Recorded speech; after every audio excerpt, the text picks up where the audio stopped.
చేస్తున్నాడు. ఆ రోజు ఇశ్రాయేలీయులు ప్రయాణం ఎలాగ చేయగలిగారు అనగా విశ్వాసంతో.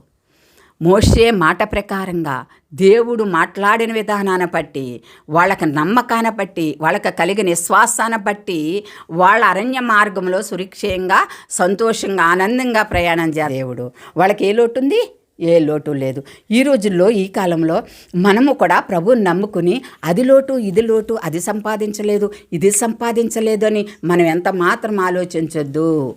దేవుడిచ్చిన దాంతో సంతోషించాలి.